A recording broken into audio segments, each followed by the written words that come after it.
passamos a apresentar Diocese em Evangelização. Em cada um de nós existe o bem e existe o mal.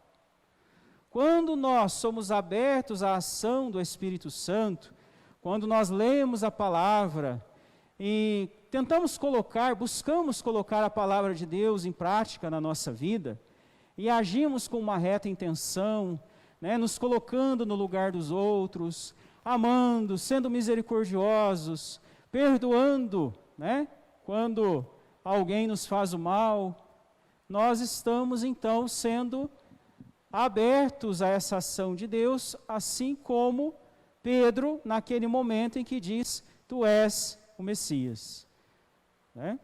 Nós estamos tentando e buscando fazer a vontade de Deus em nossas vidas.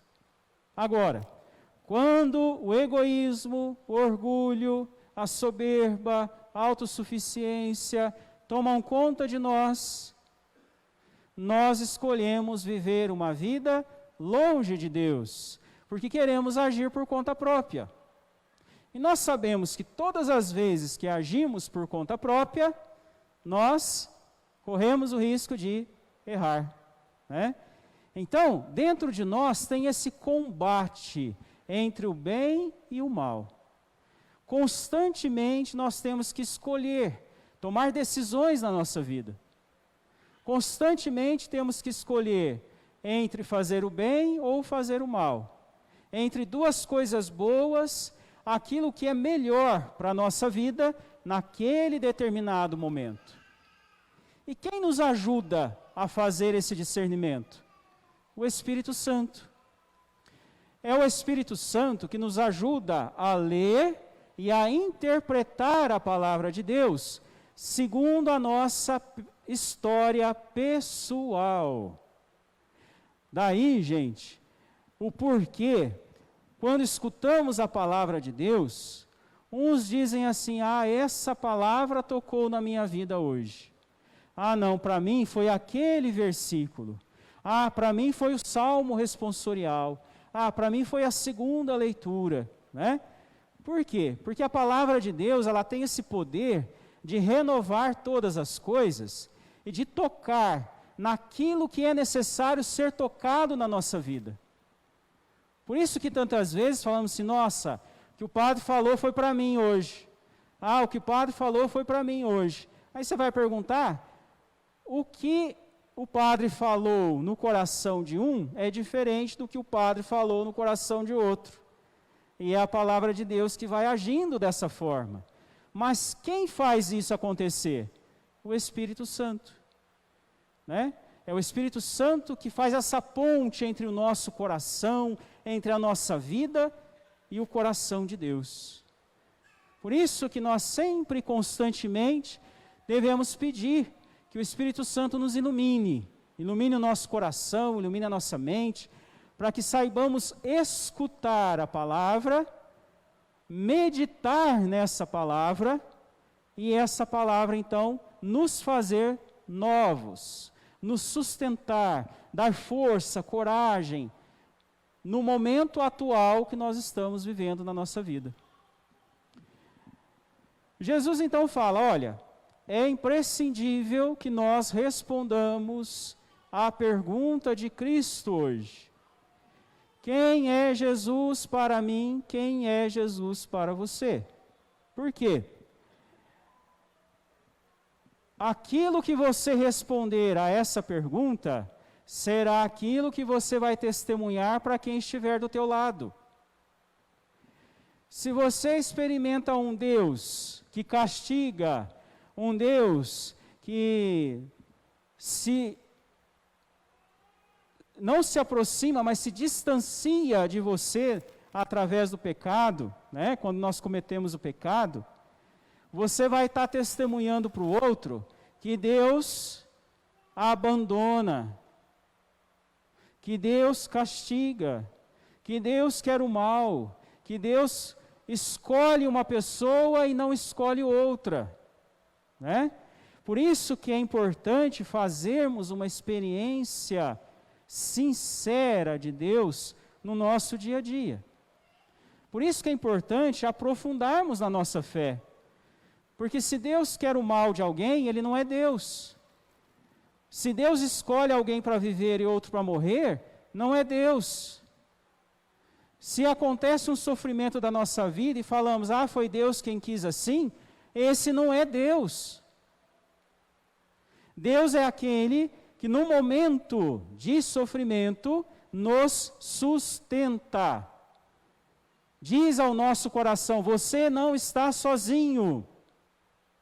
Se nós não entendermos isso, nós não vamos saber responder à pergunta que Jesus faz a nós.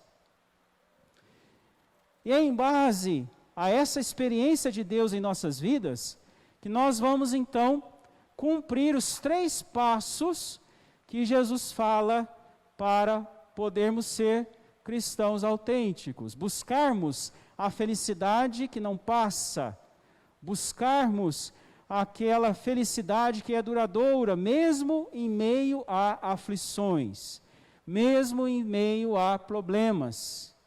Quais são os 3 passos? Renuncie a si mesmo.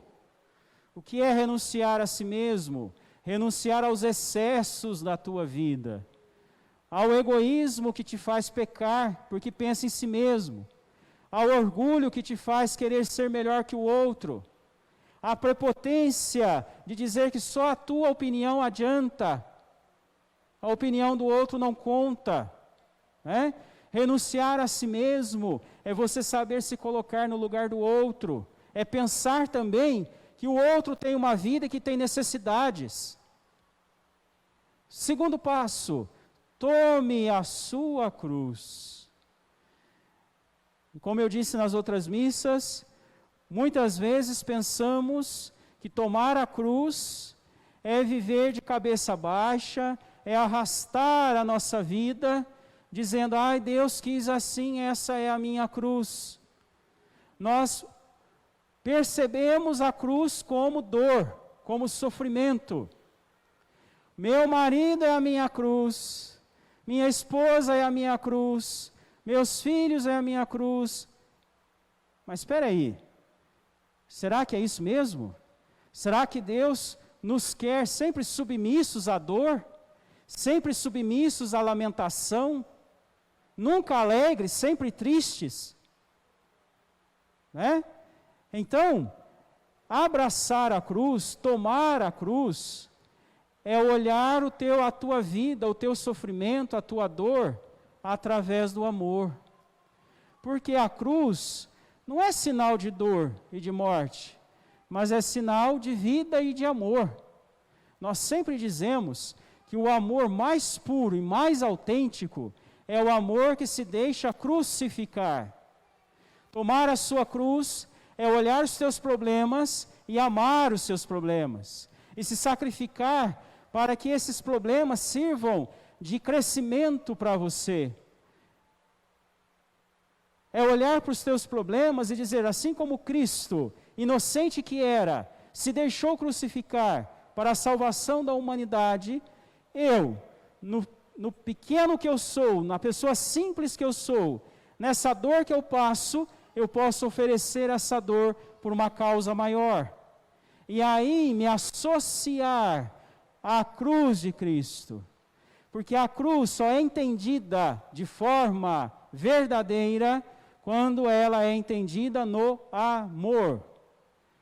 Quando nós passamos as dificuldades da nossa vida, nos deixando crucificar para que algo bom aconteça.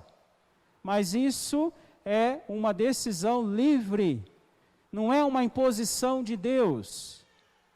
Então, renunciar a si mesmo, tomar a sua cruz, que é abraçar o amor crucificado, e imitar esse amor crucificado na própria vida, nós teremos condição de poder seguir a Jesus. Vamos poder ter condição de continuar o caminho que Jesus está fazendo com os seus discípulos.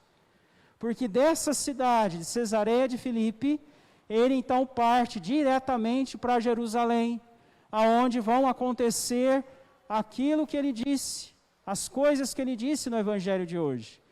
onde ele vai ser rejeitado, sofrer muito, morrer, mas ressuscitar, mas ser vitorioso sobre a dor e sobre o mal e sobre a morte.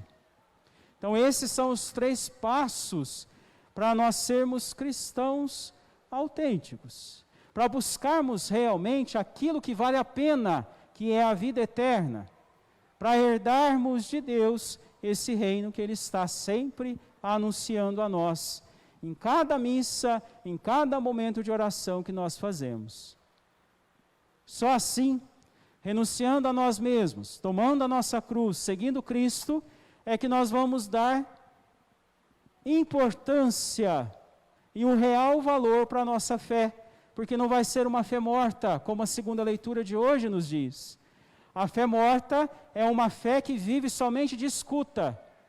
Eu sei que Deus é bom, eu preciso mudar nisso, eu preciso mudar aquilo, mas ainda continua uma fé vazia se eu não faço nada, se eu não cumpro o bem, se eu não faço o bem, se eu não penso em servir o outro, se eu não ajudo o outro nas suas necessidades. Daí a fé que é seguida das obras, como diz a segunda leitura de hoje. Então, queridos irmãos e irmãs, que o Evangelho de hoje, as leituras de hoje, possam nos ajudar a iluminar o nosso coração. Que nós possamos realmente dar valor à ação do Espírito Santo, que nos ajuda a interpretar a Sagrada Escritura na nossa vida, mas mais do que isso, nos ajuda a discernir dentro de nós, nessa batalha constante que existe entre o bem e o mal. Diocese em Evangelização.